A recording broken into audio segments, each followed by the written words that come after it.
Hello friends, welcome back to my YouTube channel grandsa cooking village food. আজকে আমি তৈরি করছি সয়াবিনের কিমা, যেটা তৈরি করা খুবই সহজ। চলুন তৈরি করা শুরু করি। সয়াবিন কিমা তৈরি করার জন্য আমি এখানে 1 কাপ সয়াবিন গরম জলে আধ ঘন্টা ভিজিয়ে রেখেছিলাম। দেখুন অনেকটা সফট হয়ে গেছে।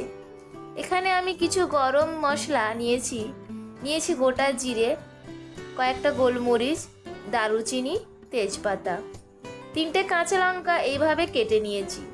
আর নিয়েছি ধনেপাতা, 3 চামচ আদা রসুন বাটা, লঙ্কা গুঁড়ো নিয়েছি 1 চামচ, আপনারা আপনাদের পরিমাণ মতো নেবেন।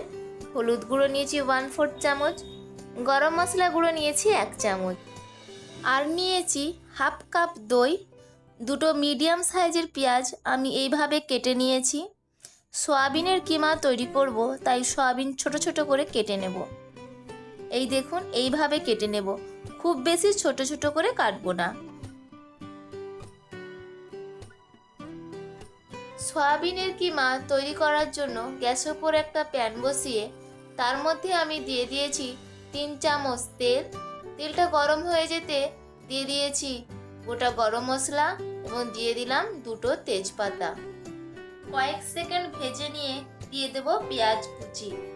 সয়াবিন কিমা তৈরি করা খুবই সোজা, এটা খুবই তাড়াতাড়ি তৈরি হয়ে যায়।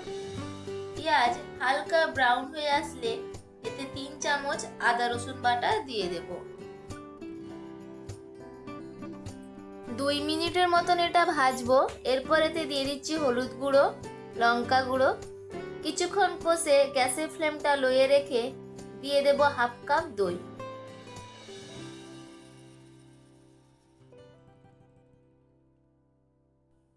তিন মিনিটের মতন এটা আমি কষে নিয়েছি। এবার দিয়ে দেব সয়াবিন দিয়ে আরো কিছুক্ষণ কষবো।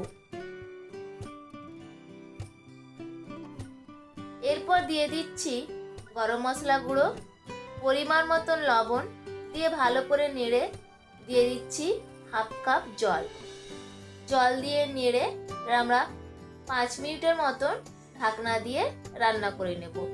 গ্যাসের ফ্লেমটা মিডিয়াম টু লোয়ে রাখবো। প্রায় 5 মিনিট হয়ে গেছে। এর মধ্যে যে জল আছে তা আমরা হাই ফ্লেমে রেখে যতক্ষণ না জলটা শুকিয়ে আসে ততক্ষণ পর্যন্ত রান্না করে নেব।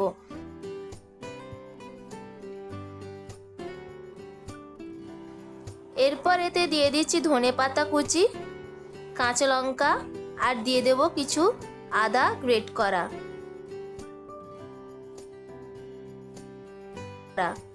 কিমা আমাদের তৈরি। চলুন এটা ডিশে বার করে নিই। আমাদের কিমা খুব সুন্দর তৈরি হয়েছে। এটা তৈরি করা খুবই সোজা। গার্নিশিংয়ের জন্য আমি এখানে কিছু ধনেপাতা দিয়ে দেব, পেঁয়াজ এইভাবে দিয়ে দেব। ফ্রেন্ডস, আমার রেসিপি যদি আপনাদের ভালো লাগে তাহলে লাইক করুন, শেয়ার করুন, আর হ্যাঁ, সাবস্ক্রাইব করতে ভুলবেন না। দেখা হবে আবার নেক্সট ভিডিওয়।